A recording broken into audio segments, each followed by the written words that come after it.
বান্দার যত অপরাধ, পাপাচার, গুনাহ, অন্যায়, বিচার, এগুলো সব আল্লাহর দরবারে উঠানো হবে। বান্দার সমস্ত বিচারগুলোকে 3 ভাগে ভাগ করা হবে। 3 ধরনের বিচার আল্লাহ রাব্বুল আলামিনের আদালতে কিয়ামতের দিন হবে। এর মধ্যে কিছু আছে বান্দার হক সংশ্লিষ্ট। কারোর আইল ঠেলেছেন, কারোর লাউটা চুরি করে নিয়ে আসছেন, কারোর জমিটা চান্সে সুযোগ পেয়ে মেরে নিছেন, নিজের নামে করে নিছেন। তারা কেউ দেশে থাকে না, থাকে বিদেশে, এই চান্সে দখল করে নিছেন। আছে না নাই? আছে নাকি তালতলা নাই? এরকম মানুষ আছে। এই যে অন্যের অধিকার নষ্ট, অন্যের সম্পদ দখল করা, ভক্ষণ করা, এটা কি হালাল না হারাম? কেমন হারাম? এটা এমন হারাম, এই কাজটা যদি কেউ করে আর দুনিয়াতে যদি এটা দফা রফা না করে, যারটা খাইছে তারটা তার কাছে ফেরত না দিয়া যায়, তো কিয়ামতের দিন এই রকম অপরাধ যেগুলো করা হয়েছে এইগুলোর বিচার সম্পর্কে আল্লাহ বলবেন, এগুলোর ব্যাপারে আমার কোনো ক্ষমা নাই। এগুলো যারটা সে মেরেছে দুনিয়াতে, এখন আখেরাতে তার সাথে বোঝাপড়া করতে হবে। আর কিয়ামতের দিন বাপ ছেলেকে, ছেলে বাপকে ছাড়বে না, স্বামী স্ত্রী, স্ত্রী স্বামী, কেউ কাউকে ছাড়বে না। আল্লাহ বলেছেন, ইয়াউমা ইয়াফিরুল মারউ মিন আখিহি ওয়া উম্মিহি ওয়া আবিহি ওয়া সাহিবাতিহি ওয়া বানিহি। কিয়ামতের দিন সবাই লিকুল্লি মিনহুম ইয়াউমা ইদিন শানুই ইউগনি। প্রত্যেকটা মানুষ সেদিন যার যার জান বাঁচানোর জন্য পাগল পড়া থাকবে। কেউ কাউকে, বাপ সন্তানকে, সন্তান বাপকে পরিচয় দিতে চাইবে না। ভয়াবহতা কোন পর্যায়ে গেলে এটা হবে সেটা চিন্তা করা যায়। সেই দিন ওই যে দুনিয়াতে যাদের হক মেরেছেন, কেউ বলবে না ঠিক আছে ভাই মেরেছো, ঠিক আছে মাফ করে দিই। বলবে ঠিক আছে তখন মেরেছো ভালো কথা, এখন আমি তার বিচার চাই। বিচারে কি হবে? আপনার আমল নামা সওয়াব দিয়ে দিবে। ওয়াজ মাহফিলে গেছেন, সওয়াব কামাই করছেন, আরেকজনের আইল ঠেলছেন জমির, আরেকজনের ফসল মেরে দিয়েছেন, আরেকজনের পশুটাকে চান্সে আপনি চুরি করে জবাই করে খেয়ে ফেলেছেন, আপনি কোনোভাবে আরেকজনের হক নষ্ট করেছেন, তাহলে সেক্ষেত্রে আরেকজনের গাছেরটা পেড়ে খেয়ে ফেলছেন, কেউ টের পায় নাই। এই সবগুলোর জন্য আপনার ওয়াজ মাহফিল, আপনার নফল নামাজ, আপনার কোরআন তেলাওয়াত, এমনকি আপনার হজ উমরা, আপনার দান সাদাকা, এই সওয়াবটুকু ওই পাওনাদার যারটা দুনিয়াতে মারছেন আল্লাহ তাকে দিবেন, দিয়া এবার খালি হাতে এই লোকটাকে জাহান্নামে নিক্ষেপ করা হবে। ভাইরা আমার, এই জন্য আর যা করেন মানুষের হক মারবেন না। নামাজ বেশি পড়তে পারেন না, শুধু 5 ওয়াক্ত ফরজ পড়েন, সুন্নতে মুআক্কাদা ওয়াজিব পড়েন, আলহামদুলিল্লাহ যথেষ্ট। আখিরাতে মুক্তির জন্য নফল নামাজ না পড়লেও মুক্তি হতে পারে।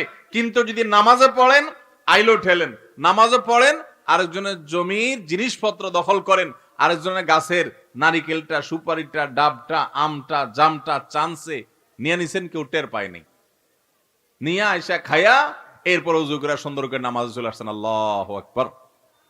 ওয়াজ মাহফিল আইসা বসে আছেন সেই দুপুর থেকে, কোন লাভ হবে? কোন লাভ হবে? হবে না। মুসনাদে আহমদের এই হাদিস থেকে আমরা জানতে পারলাম, নবী সাল্লাল্লাহু আলাইহি সাল্লাম বলেছেন, কিয়ামতের দিন বান্দার হক নষ্ট করে যারা আসবে এদের কোনো ক্ষমা নাই, কোনো ক্ষমা হবে না। তাহলে 3 ধরনের বিচার হবে। একটা হলো বান্দার হক, এটার কোনো ক্ষমা নেই। আর আরেকটা হলো আল্লাহর হক। আল্লাহর হক কোনটা? নামাজটা পড়ছেন, একটু ভেজাল ছিল, রোজাটা রাখছেন, ভালো করে রাখতে পারেন নাই, কোরআন তেলাওয়াত করছেন, একটু ভুলভাল হয়ে গেছে, এগুলো আল্লাহ চাইলে মাফ করতে পারেন, আর না চাইলে শাস্তি হতে পারে। এটা আল্লাহ তাআলা নিজের হাতে রাখছেন। আর 3 নম্বর মামলা হলো তাওহীদে যদি ভেজাল থাকে সেই মামলা। কেউ যদি শিরিক করে যায়, তাহলে এইটার ব্যাপারেও এই হাদিসে নবী সাল্লাল্লাহু আলাইহি সাল্লাম বলেছেন যে কিয়ামতের ময়দানে আল্লাহ রাব্বুল আলামিন এই মামলা সম্পর্কে বলবেন, বিনা হিসাবে, বিনা শুনানিতে সরাসরি জাহান্নাম। যদি কেউ শিরিক করে, তাওহীদ এর উল্টাটা হলো শিরিক। তাওহীদের উল্টাটা কি ভাই? শিরিক। আল্লাহ তাআলা সব সহ্য করলেও আল্লাহর সঙ্গে শিরিক করাটাকে আল্লাহ সহ্য করেন। আল্লাহ কোরআনে বলেছেন, ইন্নাল্লাহা লা ইয়াগফিরু আন ইউশরাকা বিহি ওয়া ইয়াগফিরু মা দুনা যালিকা লিমান ইয়াশা। আল্লাহর সঙ্গে যদি কেউ শিরিক করে, আল্লাহ এইটা মাফ করবেন না।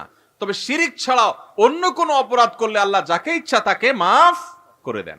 এজন্য ভাইরা, আমরা শিরিক থেকে বেঁচে থাকবো তো ইনশাআল্লাহ। কখনো কোনো অবস্থাতেই আমরা শিরক করব না, তাওহীদ ঠিক রাখবো। নবী করিম সাল্লাল্লাহু আলাইহি সাল্লামকে আল্লাহ তাআলা বলেছেন, হে রাসূল, ওয়ালাকাদ উহিয়া ইলাইকা ওয়া ইলাল লাযিনা মিন ক্বাবলিক, হে রাসূল, আপনার এবং আপনার আগে সমস্ত নবী রাসূলদের কাছে কমন ওহী পাঠানো হয়েছে, লা ইন আশরাকতা লা ইয়াহবাতান্না আমালুক ওয়া লা তাকুনান্না মিনাল খাসিরিন। যদি আপনিও শিরকে লিপ্ত হন, নবী তো কখনো শিরকে লিপ্ত হইতে পারবেন না, হবেন না, তিনি তো মাসুম। আল্লাহ তাআলা শুধু বোঝার জন্য বলছে যে যদি শিরকে লিপ্ত হন আপনি, কথার কথা, বা কেউ যদি শিরকে লিপ্ত হয়, লা ইয়াহবাতান্না আমালুক, তাহলে আপনার আমল পর্যন্ত বরবাদ হয়ে যাবে। নবীও যদি নবী শিরকে লিপ্ত হতে পারেন না, যদি শিরকে লিপ্ত হয় তাহলে আল্লাহ রাব্বুল আলামিন বলেছে আপনার আমলও বরবাদ হয়ে যাবে। যত নামাজ পড়েন, রোজা রাখেন, হজ করেন, উমরা করেন, দান করেন, সাদাকা করেন, ওয়াজ মাহফিল করেন, ওয়াজ মাহফিল শুনেন, কোরআন তেলাওয়াত করেন, সব বরবাদ হয়ে যাবে যদি আপনি শিরকে লিপ্ত হন, এবং আপনি ক্ষতিগ্রস্ত হয়ে যাবেন, আপনার কোনো লাভ হবে না, আখিরাত পুরা বরবাদ হয়ে যাবে যদি শিরিক হয়। এজন্য তাওহীদ ঠিক রাখতে হবে, শিরিক থেকে বেঁচে থাকতে হবে।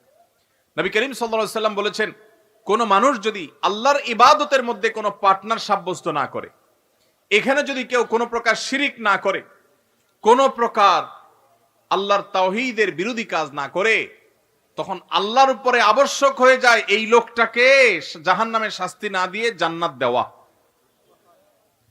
আল্লাহর হক হলো শিরিক ছাড়া আল্লাহর ইবাদত হবে, শিরিক ছাড়া আল্লাহর ইবাদত হবে। এটা কার হক? আল্লাহর হক। আপনি এই কাজটা করছেন তো আল্লাহর মেইন হক আদায় করে ফেলেছেন।